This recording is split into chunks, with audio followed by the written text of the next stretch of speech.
La guerre ne meurt jamais.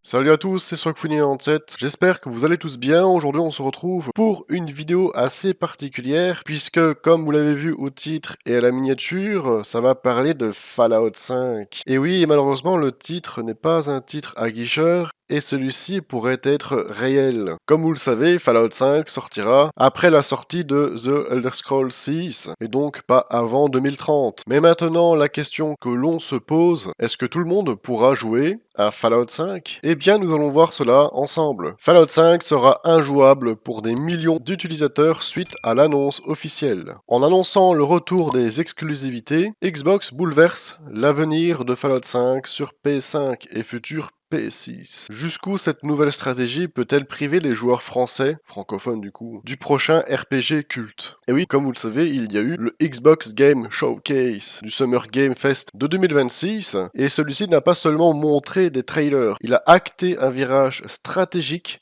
qui risque de rendre Fallout 5 injouable au lancement pour des millions de joueurs PlayStation. Sur son site officiel, Xbox a confirmé que Gears of War, E-Day et Clockwork Revolution seront des exclusivités console Xbox sans sortie prévue sur PlayStation 5. Dans ce billet, Microsoft résume ainsi sa nouvelle doctrine. Dans le cadre de notre focus sur le retour de Xbox, nous avons aussi annoncé que Gears of War, E-Day et Clockwork Revolution seront des exclusivités console Xbox. Ce ne sont pas des exclusivités temporaires. Les jeux déjà annoncés comme multiplateformes resteront sur ce plan. Nous restons engagés à investir dans et à développer Xbox, à la fois sur console et au-delà. De quoi faire trembler l'avenir de Fallout 5 sur PlayStation 5 et la future PlayStation 6. Fallout 5 Xbox exclusif, que signifie vraiment l'annonce officielle de Microsoft? La nouvelle patronne d'Xbox, la PDG suprême, Asha Sarma, a posé le cadre dans Games Radar. Les plateformes qui réussissent doivent avoir du contenu exclusif. Et elle affirme regarder ce sujet de très près. Le showcase du 7 juin est la première traduction concrète de ce discours avec 2 blockbusters verrouillés sur l'écosystème Xbox et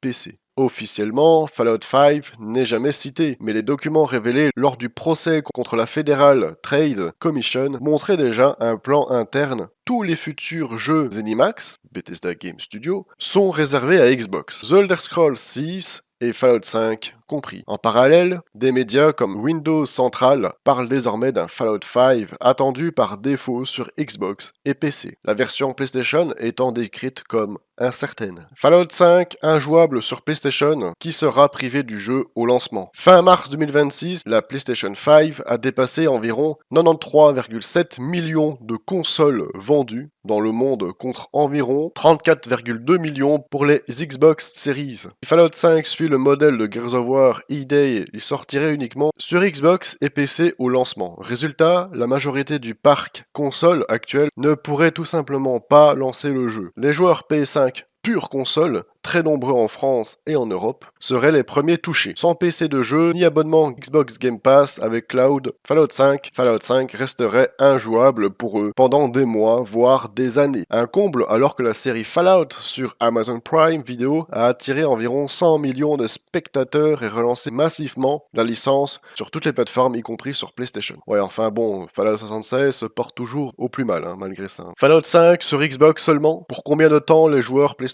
devront-ils patienter? Fallout 5 est confirmé mais n'arrivera qu'après The Elder Scrolls 6, donc sur la prochaine génération de consoles. 2 scénarios dominent, une exclusivité totale type Gears of War A-Day qui condamnerait toute sortie PS5 ou PS6, ou une exclusivité temporaire de 1 à 3 ans comme le chemin suivi par Starfield ou encore Indiana Jones. Dans tous les cas, l'annonce du retour de Xbox ferme quasiment la porte à un lancement simultané sur PlayStation. Tant que Microsoft maintient cette ligne, Fallout 5 restera injouable au Day One pour des dizaines de millions de joueurs PS5 et futurs possesseurs de la PS6, à moins d'accepter de basculer vers une Xbox, un PC ou le cloud Game Pass. Et oui, comme vous l'aurez bien compris, malheureusement, il va falloir acquérir, en tout cas pour ceux et celles qui joueraient exclusivement sur PlayStation 4, 5 et la prochaine PlayStation 6, eh bien, avoir une Xbox sur le côté ou bien au mieux avoir un PC gaming, car vous le savez, malheureusement, les exclusivités par console, il y en a autant sur PlayStation que sur Xbox, Microsoft évidemment. Et je sais que ça vous fait mal au cœur pour celles et ceux qui sont concernés par cela. Malheureusement, c'est dans cette direction que par désormais les jeux vidéo. Personnellement, je ne me plains pas étant donné que j'ai les trois plateformes. Je joue à la fois sur PlayStation 5, sur Xbox Series X et sur PC. Moi, personnellement, ça ne m'impacte pas, alors que je sais que beaucoup d'entre vous, c'est le cas. La solution à cela, c'est à ce moment-là d'avoir une Xbox de côté ou au mieux un PC dans lequel vous pourrez jouer à énormément de jeux, passer par le Xbox Game Pass parce que malheureusement, c'est l'avenir des jeux vidéo. L'avenir est donc tracé de cette manière. Personnellement, je n'ai pas trop d'avis là-dessus étant donné que je ne suis pas concerné, comme je l'ai dit dans les commentaires. Vous, n'hésitez pas à dire ce que vous en pensez, de bien comme de mal évidemment, c'est le but. Votre avis est absolument nécessaire, n'hésitez pas à le faire dans l'espace commentaire. Personnellement, j'attends Fallout 5 avec grande impatience. Je sais qu'il sortira pas avant quelques bonnes années, donc pas avant 2030 et peut-être même au-delà, mais personnellement, même si d'ici là je ne joue plus du tout aux jeux vidéo et donc plus du tout de vidéos, eh bien je serais quand même tenté de lancer une aventure sur ce prochain Fallout. Je l'espère que celui-ci sera un chef-d'œuvre comme les précédents opus avant Fallout 76. C'est donc la fin de cette vidéo, j'espère que celle-ci vous aura plu. Dans l'espace commentaire, comme je l'ai dit, n'hésitez pas à donner vos avis, c'est très important parce qu'en plus c'est un sujet qui est, je vous avoue, un peu plus important que ce que je trade d'habitude sur ma chaîne YouTube. Dans la description, vous retrouverez mon serveur Discord, n'hésitez pas à venir pour en parler, et même si vous avez besoin d'aide, quoi que ce soit, des news,